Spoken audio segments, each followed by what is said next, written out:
Oke. Halo teman-teman, kembali lagi nih dengan channel kesayangan kita.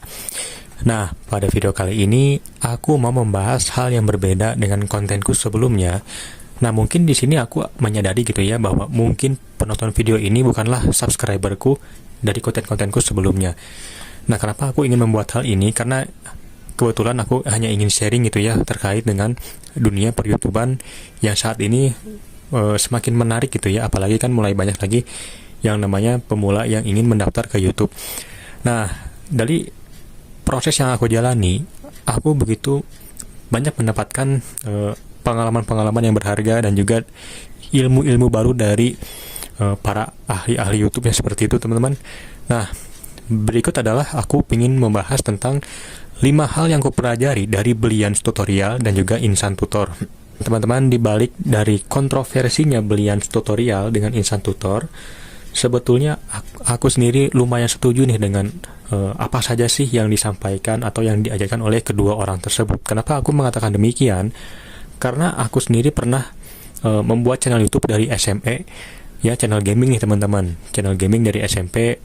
Ketika SMA ganti tema menjadi konten musik, kemudian sampai lulus SMA channelnya tidak menjadi apa-apa, dan aku mengikuti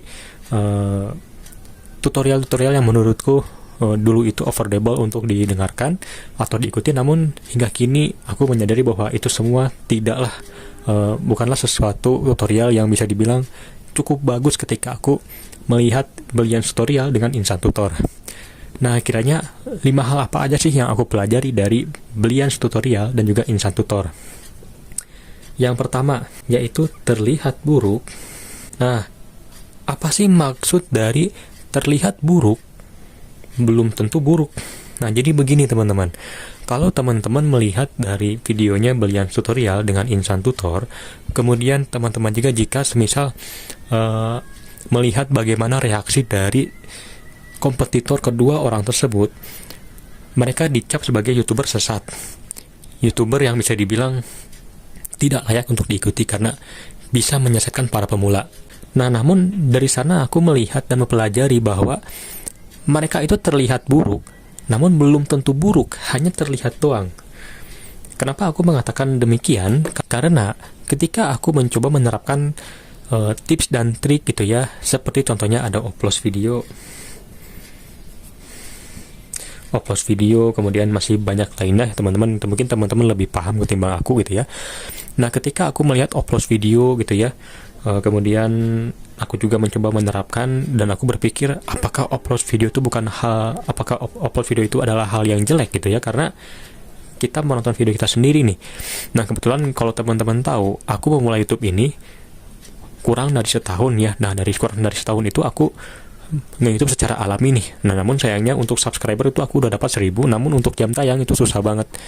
Nah, dari sana aku mencoba untuk berpikir kiranya apa sih cara agar bisa 4000 jam tayang lebih cepat. Dan muncullah trik upload video, dan aku mencobanya dan alhamdulillah lolos monet teman-teman dengan cara ini, seperti itu.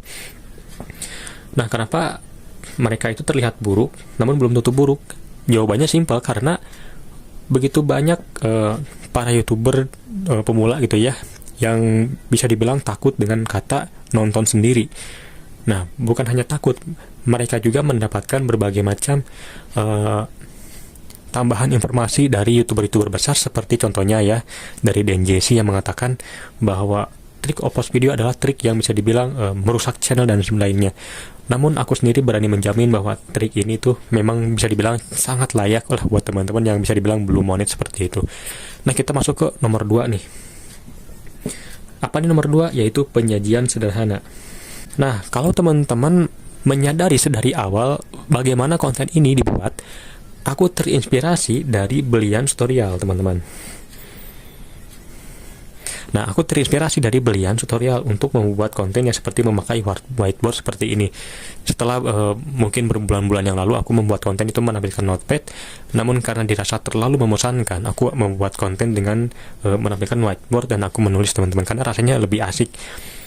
Nah, kalau teman-teman melihat kontennya dari Brilliance dan juga Insan Tutor, Mereka membuat konten sangat-sangat sederhana, teman-teman. Belian tutorial dengan cara dia menyajikan materi dengan whiteboard dan seadanya. Bahkan aku juga sering melihat tutorialnya dengan tulisan yang bisa dibilang acak-acakannya menurutku. Namun dalam penyampaiannya itu sangat-sangat baik, teman-teman, sangat-sangat jelas dan mudah dipahami untuk pemula. Untuk insan tutor, meskipun beliau tuh membuat konten ya, semisal lagi di tempat A, kita langsung merekam saja, langsung buat konten. Nah, namun dari penyajian sederhana tersebut tentunya banyak sekali ilmu-ilmu yang bisa kita dapatkan, teman-teman, seperti itu.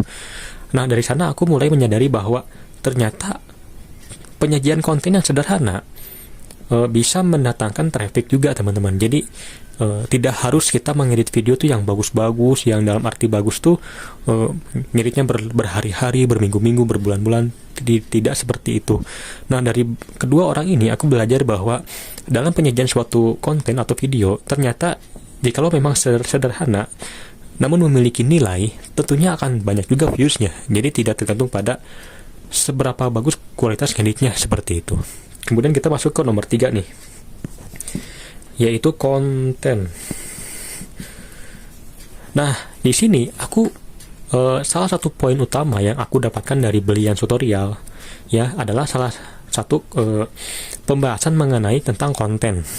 Mungkin dari sekian banyak video yang aku tonton dari belian tutorial, poin inti dari seorang YouTuber yang bisa dibilang sukses adalah mereka yang mempunyai bisa dibilang adalah manfaat kepada para penontonnya. Nah, manfaat di sini bukan hanya memberikan manfaat seperti mereka berdua yang memberikan ilmu gitu ya, namun bisa juga memberikan manfaat seperti hiburan dan lain-lain. Nah, dari sana aku mulai memahami nih bahwa sebetulnya konten-konten yang memang aku sendiri sering nonton adalah konten-konten yang memang bermanfaat untukku sendiri. Contohnya kan konten-konten yang berhubungan dengan ilmu. Nah, dari sanalah aku menyadari bahwa dalam pembuatan suatu karya ya, dari channel YouTube terutama, yang paling penting adalah kontennya apa gitu ya. Dan konten yang bisa dibilang akan cepat naik itu adalah konten hiburan. Nah, namun ada juga memang konten hiburan yang masuk ke dalam kategori pembodohan. Nah, salah satu konten yang akan sustainable atau bisa dibilang bisa berumur panjang adalah konten-konten yang bermanfaat untuk penonton. Contohnya kan tutorial YouTuber pemula dan lain-lain seperti itu. Kita masuk ke nomor 4 nih, yaitu konsisten. Nah, nomor 4 ini tidak dapat dimungkiri bahwa semua YouTuber memerlukan poin ini. Nah, kenapa sih aku mengatakan bahwa konsisten adalah salah satu hal yang bisa dibilang sangat inti dan core-nya dari YouTuber pemula gitu ya. Karena kita dari beberapa video yang aku tonton dari Insan Tutor, bahwa kita ini tuh bukan siapa-siapa, teman-teman. Kita bukan artis, kita bukan bisa dibilang orang yang punya pengaruh besar terhadap masyarakat. Nah, maka dari itulah konsisten ketika kita mengupload video menjadi sebuah kunci untuk YouTuber pemula, dan menjadi kunci juga agar channel YouTube kita bisa maju dan berkembang dengan pesat seperti itu. Nah, kalau teman-teman juga ngeh dengan kontennya Insan Tutor gitu ya, yang bisa upload sehari 3 kali, menurutku itu sudah sangat keren, teman-teman. Sehari upload 3 kali. Nah, coba deh teman-teman bayangin sehari upload 3 kali, sedangkan rata-rata YouTuber baru upload sehari sekali itu ya, sudah bisa dibilang kelelahan, capek, dan juga sudah tidak mau upload lagi. Nah, kebanyakan seperti itu. Nah, kemudian yang kelima adalah apa nih? Apakah ada yang bisa menebak apa sih nomor 5? Betul, yaitu sadar gitu ya. Ini agak silau gitu ya, punya apa-apa. Yang bisa diungkapkan dari kata sadar ini. Nah, salah satu sadar yang aku pahamin dari sini adalah yang pertama terkait dengan masalah ilmu. Kemudian ada juga yang masalah kesia-siaan. Nah, maksudnya bagaimana? Aku seperti yang aku katakan sebelumnya, bahwa aku pernah belajar YouTube ini tuh dari aku zaman SMP yang membuat konten gaming gitu ya. Kemudian beranjak dari SMP ke SMA, dari SMA aku membuat konten musik gitu ya. Selain itu juga aku membuat konten yang bisa dibilang eksperimen lah, konten campuran, membuat konten seperti calon sarjana dan lain-lain. Hingga akhirnya aku menyadari ya teman-teman, ketika aku melihat kembali proses itu ternyata ilmu yang aku pelajari seperti SEO, seperti tag, deskripsi dan lain-lain menurutku kurang begitu efektif untuk menaikkan traffic, menaikkan subscriber dan lain-lain. Nah, aku juga mulai menyadari nih, ternyata ini dari sudut pandangku sendiri gitu ya, bahwa ternyata YouTuber besar gitu ya teman-teman, yang mereka sering membagikan ilmunya gitu. Bahkan ada yang menjual kelas berbayar agar bisa menjadi konten kreator. Ternyata menurutku itu tidak worth it, teman-teman. Mengapa aku mengatakan demikian? Jika aku menyaring kembali ilmu-ilmu gitu ya dari para YouTuber besar ini, aku mulai berpikir, jikalau mereka membuat tutorial cara agar konten meledak, gitu ya, cara agar views banyak. Nah, aku mulailah bertanya, kenapa konten mereka itu tidak bisa dibilang tidak meledak dan juga tidak ada perubahan. Dan dari zaman aku SMP melihat tutorial mereka sampai aku sekarang gitu ya, aku melihat mereka tidak ada perubahan, dalam arti para YouTuber besar yang memberikan tutorial seputar YouTube tidak ada perubahan sama sekali menurutku, teman-teman, dari sudut pandangku sampai saat ini. Kemudian kesia-siaan ini tuh apa gitu ya? Seperti yang aku katakan tadi gitu ya, ketika aku dulu membuat konten game gitu ya, dengan ilmu-ilmu seperti SEO, tag, deskripsi, dan lain-lain, aku sudah mengusahakannya gitu ya teman-teman. Bahkan ketika aku beralih ke konten yang bisa dibilang ada unsur manfaat ya, seperti calon sarjana atau menghiburnya juga, aku menerapkan SEO, deskripsi, dan juga tag, sama sekali tidak berpengaruh. Hingga akhirnya sekarang aku menyadari bahwa ternyata konten yang cocok denganku adalah konten yang bermanfaat. Nah, maka dari itu aku sendiri sudah tidak mau membuat konten yang berhubungan dengan contohnya game, musik, dan lain-lain, teman-teman. Nah, oke teman-teman, berikut adalah 5 hal yang aku pelajari dari Brilliance Tutorial dan juga Insan Tutor. Nah, mungkin ini adalah beberapa poin-poin yang tentunya adalah opiniku pribadi dan apa yang sudah aku rasakan dari pengalaman-pengalamanku membuat konten dari zaman aku SMP sampai sekarang sudah kuliah, teman-teman. Seperti itu.